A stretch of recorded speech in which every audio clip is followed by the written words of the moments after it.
Welcome to Founding Chronicles. Before we dive into today's story, make sure to like, share, and subscribe.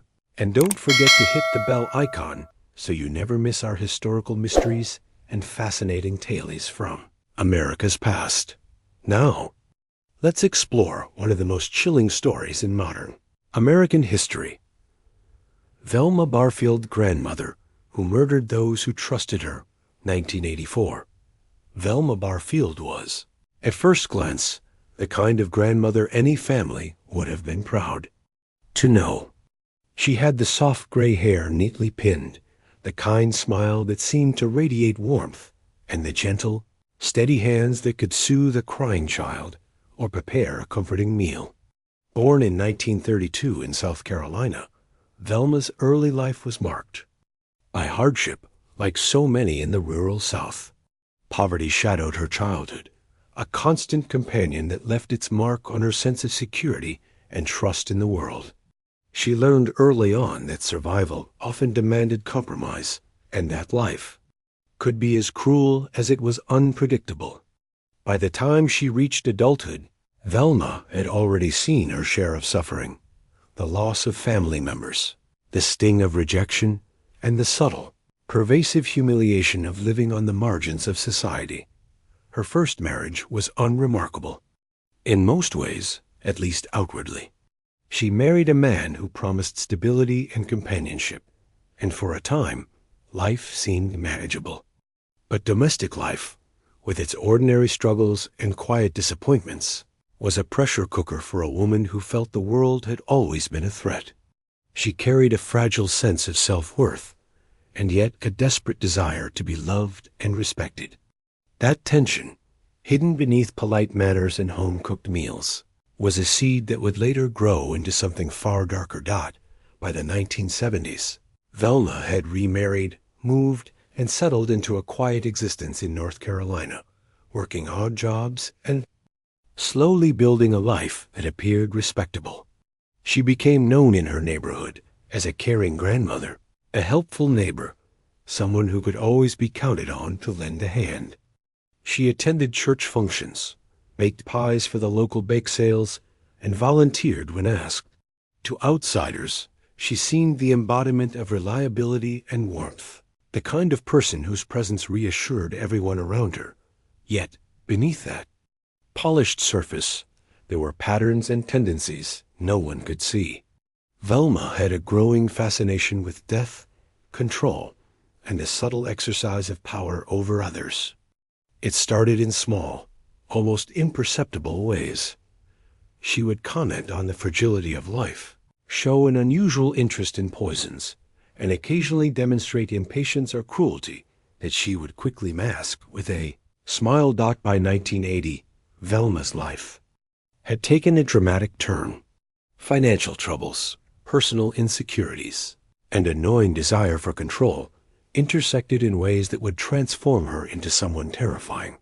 She had begun working as a caretaker, taking in elderly people who required assistance.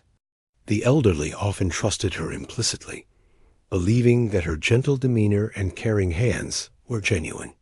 Many of them were lonely, isolated, and grateful for the attention she provided. Velma recognized an opportunity. She could be the savior, the comforting presence, and the secret arbiter of life and death. She began experimenting with ways to end life quietly, using methods that would initially appear natural or accidental. Her first known victim was an elderly man in his 70s, someone who trusted her implicitly. Velma prepared his meals with care, making sure each dish appeared wholesome and ordinary. But she had discovered the perfect tool for her purposes: cyanide. It was subtle, odorless, and left little trace. The man's death, which initially appeared as a sudden heart attack, went unquestioned. To the community, Velma was grieving, mourning the loss of someone she had loved and cared for. She cried openly at the funeral, consoling others and reinforcing the image of herself as a tender, reliable grandmother. And yet, inside, there was a cold satisfaction, a realization of the power she now wielded over life and death. Once the first act had succeeded without suspicion, Velma's confidence grew. She moved from victim to victim, often targeting those who were vulnerable, lonely, or financially dependent. She honed her methods, learning the nuances of dosage, timing, and subtlety. She created an intricate web of deception, ensuring that each death appeared accidental, from heart failure to natural causes. Friends and family members remained oblivious, even as bodies piled up quietly around her. Velma's charm and careful attention to detail made it almost impossible for anyone to suspect that a grandmother could be capable of such calculated violence. At home, Velma maintained an ordinary domestic life. She tended to her gardens, baked cookies for her grandchildren, and listened patiently to the troubles of neighbors. She was a master of duality, presenting a facade of normalcy while simultaneously orchestrating death in the shadows. Those who crossed her or grew suspicious were subtly manipulated, threatened, or coerced into silence. Over time, she became an enigma even to those closest to her, a loving caretaker and a lethal predator coexisting in one body. The turning point in Velma's story came in 1984 when suspicions began to mount. One neighbor noticed patterns in the deaths of those around her, particularly the elderly patients she cared for. The coincidence was too sharp, too repetitive to ignore. Authorities began to piece together a trail of deaths, a chilling puzzle that traced back to the woman everyone trusted. Velma's meticulously maintained image of normalcy began to crack, revealing a truth that no one wanted to believe. The grandmother who baked pies and offered comforting smiles was also a methodical killer. And yet, even as investigations intensified, Velma's charm did not falter. She continued to play the role of grieving caretaker, deflecting questions and manipulating the perceptions of everyone around her. Those who suspected her were often dismissed, laughed at, or accused of overreacting. Her ability to navigate suspicion was a testament to her intelligence, her patience, and her cold-blooded calculation.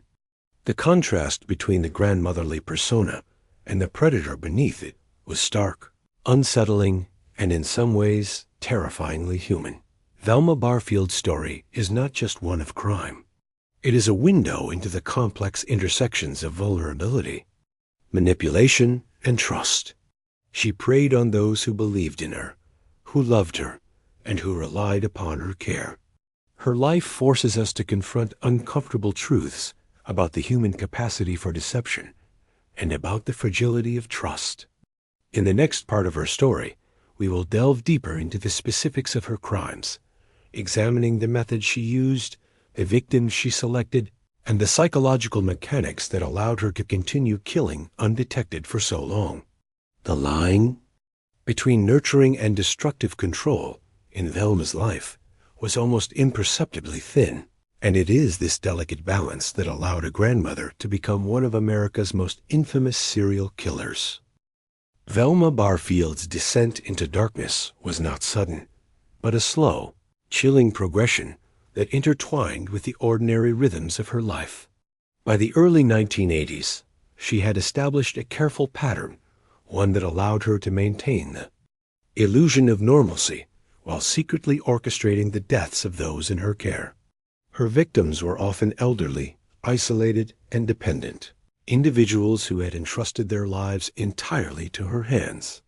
They trusted her because she understood the subtle signals of vulnerability, the ways to soothe and comfort, and the masks of empathy and concern that made people lower their defenses.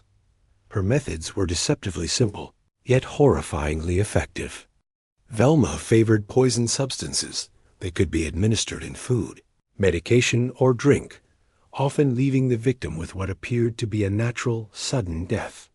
Cyanide became her weapon of choice, but she experimented with other medications, particularly those used to manage pain or heart conditions. She learned the right timing and dosages to make deaths appear accidental, blending seamlessly into the narrative of old age and frailty. Each act required careful calculation, attention to detail, and the constant maintenance of her own innocent facade.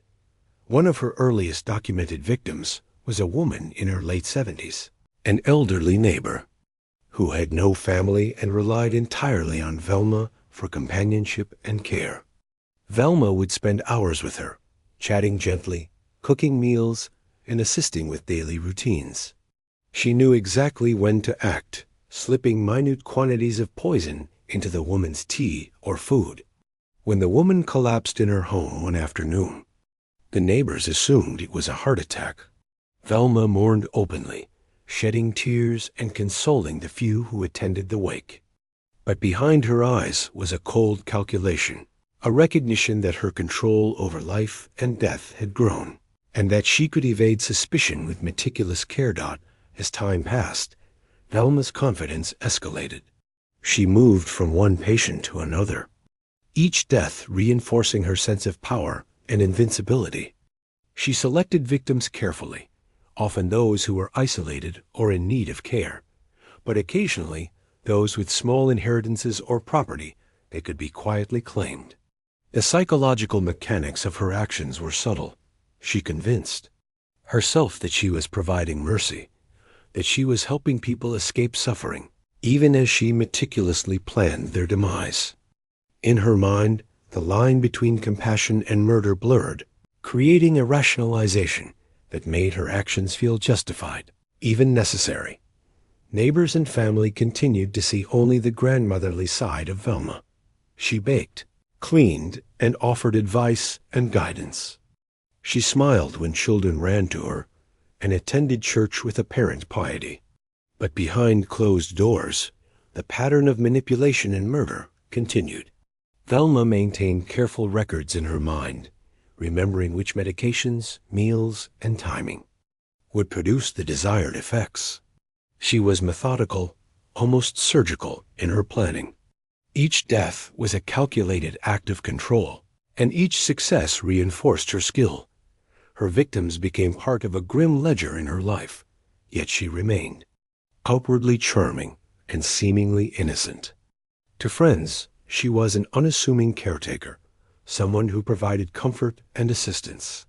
To family, she was a loving grandmother, always attentive and concerned. Her ability to maintain these dual identities is part of what made her story so disturbing. She was capable of extreme violence, yet simultaneously capable of appearing perfectly ordinary. It was this duality that allowed her to continue killing without immediate detection, for the world tends to underestimate those who seem harmless. The tipping point came in the mid-1980s, when medical professionals and neighbors began to notice patterns. Several elderly patients under Velma's care had died unexpectedly, often in ways that were medically unusual, but not entirely inexplicable. Doctors began to question the circumstances, particularly after learning that multiple deaths were connected to the same caretaker.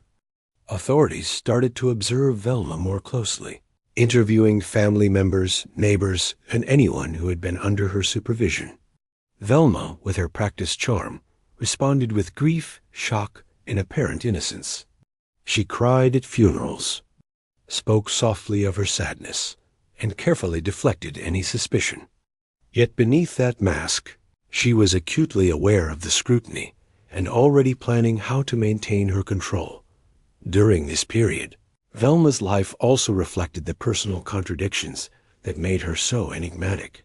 She was capable of kindness and cruelty in equal measure, alternating between gentle caregiving and manipulative threats. She cultivated relationships to secure her position and access to victims, often targeting those who would be vulnerable if they trusted her. Friends and neighbors, unaware of her true nature, continued to welcome her into their homes, share meals with her, and confide in her. Velma thrived in this environment of trust, using it as both shield and weapon. Velma's crimes also revealed a psychological complexity that is rare but not unheard of in history's most chilling cases. She experienced genuine emotions, including grief, attachment, and even fear, yet these were often entwined with calculation. She felt satisfaction and empowerment in her ability to control life and death, yet simultaneously feared exposure and loss of reputation. This interplay of vulnerability and cold calculation made her both terrifying and fascinating, a figure whose humanity and monstrosity existed side by side. Velma's string of murders had extended over several years, each act carefully concealed within the veneer of ordinary domesticity. Authorities were beginning to sense that something was amiss, but the full scope of her actions remained hidden. Her story raises difficult questions about trust, perception, and the hidden darkness that can reside behind familiar faces. It challenges the comforting assumptions people make about safety, morality, and the nature of evil. Velma Barfield was not an obvious villain, yet she became one of the most notorious serial killers in American history, precisely because of her ability to hide in plain sight. By the mid-1980s, the network of deaths surrounding Velma Barfield had grown too conspicuous to ignore. What had once appeared as isolated incidents of sudden illness among the elderly began to form a pattern, one that drew the attention of both medical professionals and law enforcement. The uncanny similarities between cases, the victim's reliance on Velma, the sudden and seemingly natural deaths, the consistent absence of any other plausible explanation raised red flags. Doctors who had previously assumed heart failure or natural complications began questioning the timeline of events. Nurses and neighbors whispered suspicions, piecing together an unsettling mosaic of deaths, all connected by the same caretaker. Authorities eventually decided to take a closer look, and Velma, as always, met scrutiny with her carefully constructed persona of grief and innocence. She continued to cry at funerals, offer condolences to grieving families, and maintain her image as the tender grandmother who had done everything possible for those in her care. Yet under that mask, she was acutely aware that the noose was tightening. The investigation was methodical. Detectives examined medical records, interviewed neighbors, and sought to identify any possible link between the deaths. Each conversation with law enforcement demanded precise calculations from Velma: what to reveal, what to deny, and how to deflect suspicion while maintaining credibility. The breakthrough came when investigators noticed the sheer number of deaths associated with her care and the unusual consistency in circumstances. Autopsies, previously overlooked or assumed unnecessary for natural deaths, were conducted with renewed scrutiny. Forensic analysis revealed traces of arsenic and other poisons in several of the bodies. It became painfully clear that Velma Barfield was not merely unfortunate or unlucky. She was a calculated killer, systematically eliminating those who trusted her most. The revelation sent shockwaves through the local community. Friends, neighbors, and family struggled to reconcile the charming grandmother they knew with the horrifying reality emerging from forensic reports. Velma's arrest was a mixture of inevitability and disbelief. Authorities approached her home with caution, aware of the delicate balance between evidence and suspicion. Velma greeted them as if she were expecting visitors, smiling gently, offering them tea and a chair. Her outward demeanor betrayed nothing of the mounting fear and calculation within. Once taken into custody, she maintained her composure, articulating her version of events with practiced clarity. She insisted that any deaths had been accidental, the result of illness or misfortune, and attempted to present herself as a victim of circumstance, a woman wrongfully accused of crimes she did not commit. The trial, which followed shortly after her arrest, was a spectacle of contradiction and revelation. Public fascination with Velma's case stemmed not only from the gruesome nature of her crimes, but from the stark contrast between her outward persona and her actions. Prosecutors meticulously laid out the evidence, the series of deaths, the toxicology reports confirming the presence of poisons, and the pattern of victims who had relied entirely on Velma for care. They painted a portrait of a woman who had systematically manipulated trust, exploiting the vulnerabilities of the elderly for her own purposes. Velma's defense attempted to humanize her, portraying her as a woman overwhelmed by circumstance, acting out of compassion or confusion rather than malice. They argued that she suffered from emotional and psychological stress, that her actions were the result of poor judgment rather than intent to kill. Yet the evidence was overwhelming. Forensic science had advanced enough to provide a clear link between Velma and the poisons, and witnesses testified to her access, her behavior, and her presence at the moments of death.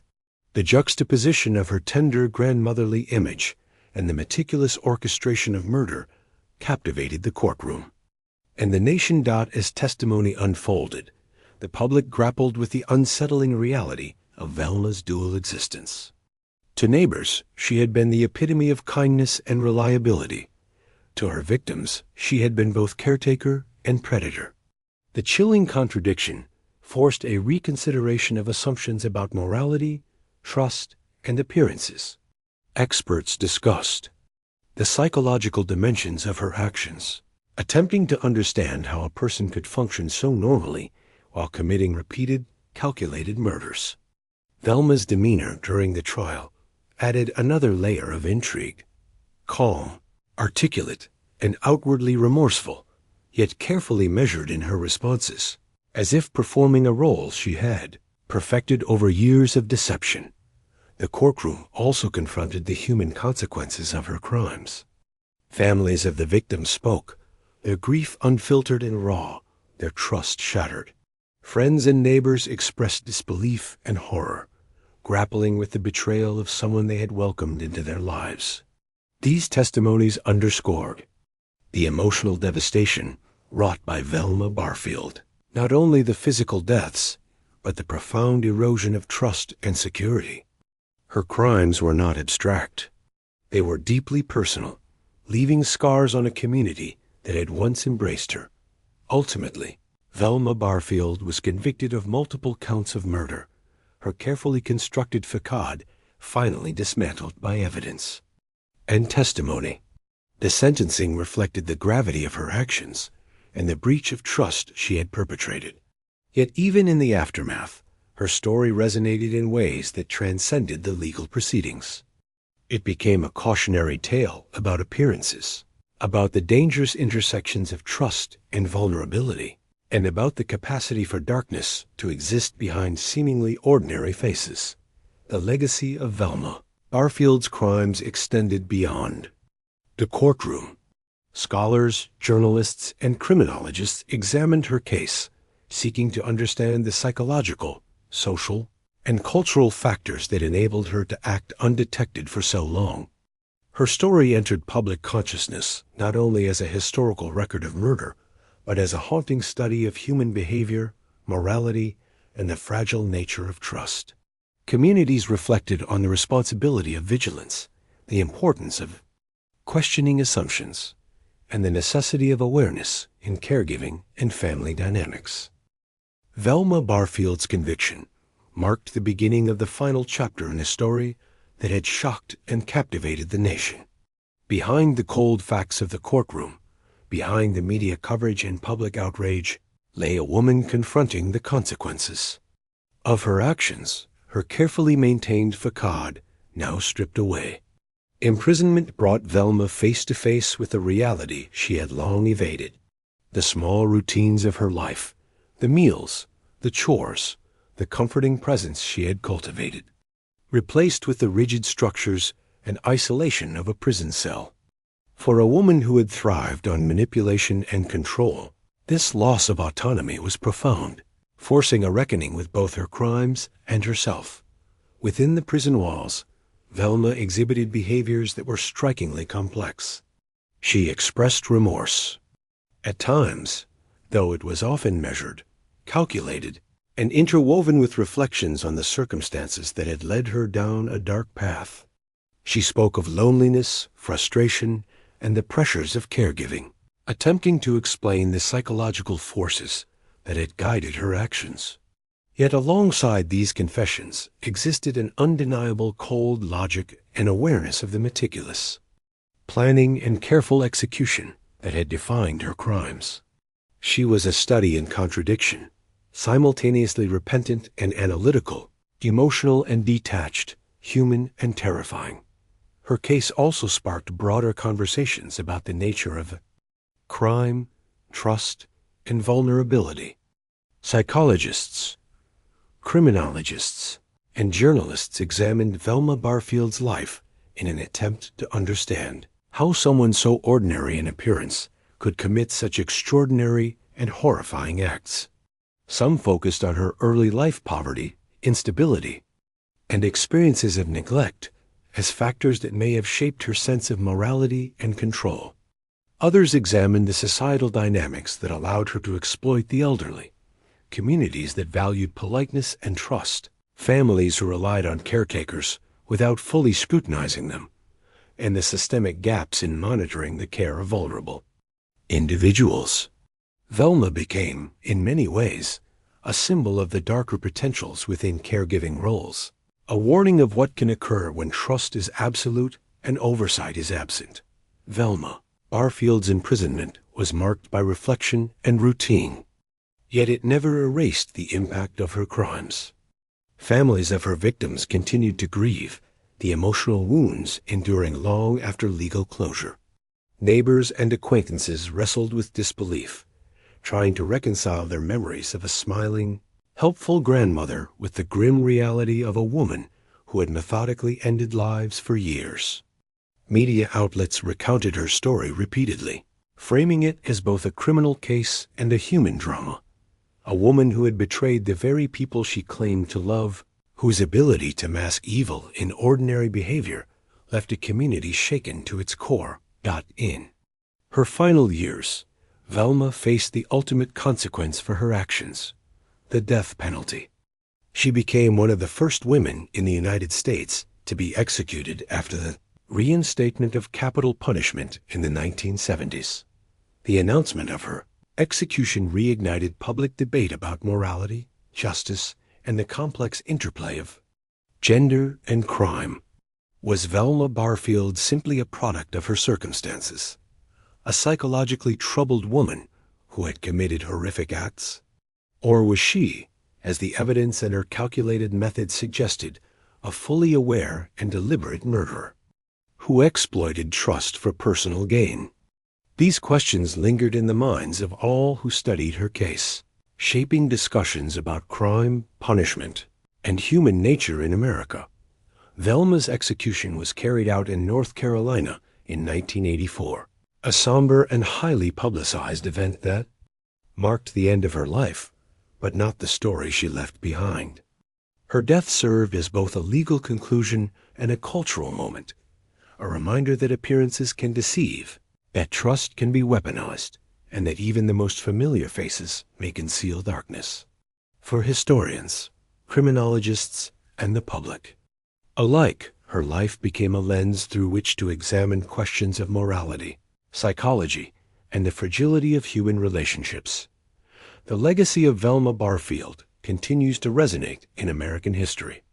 Her story has been recounted in books, documentaries, and academic studies, not only as a record of crime, but as a cautionary tale about vigilance, trust, and the complex nature of human behavior. She is remembered as a grandmother, a caretaker, a woman who blended tenderness and terror, and ultimately as one of the most infamous serial killers in the nation's modern history. Her life forces reflection on the vulnerabilities inherent in human relationships and the uncomfortable truths about the potential for darkness in ordinary people. Velma Barfield's story also leaves a broader societal imprint. It influenced how caregivers are monitored, how communities assess risk, and how the psychological dimensions of crime are understood. Her ability to hide behind a mask of normalcy compelled authorities and the public to reconsider assumptions about safety, trust, and the appearance of morality. In every retelling of her story, the chilling lesson is the same. Evil does not always announce itself, and the line between compassion and manipulation can, in certain circumstances, blur to devastating effect. In the end, The story of Velma Barfield is more than a tale of murder. It is a meditation on the human capacity for both trust and betrayal, for tenderness and cruelty. It asks difficult questions about the assumptions we make about those we welcome into our lives, the vulnerabilities of the elderly and dependent, and the frightening possibility that darkness can thrive in the most ordinary of settings. 4. Older Americans, for students of history, and for anyone who seeks to understand the complexities of human behavior. Velma Barfield's life and crimes remain a haunting, unforgettable chapter in the story of the nation. Her tale endures not only as a historical record, but as a powerful reminder. Vigilance, awareness, and the careful assessment of trust are never trivial. And sometimes, the most dangerous predators are those who hide behind the faces of those we love most.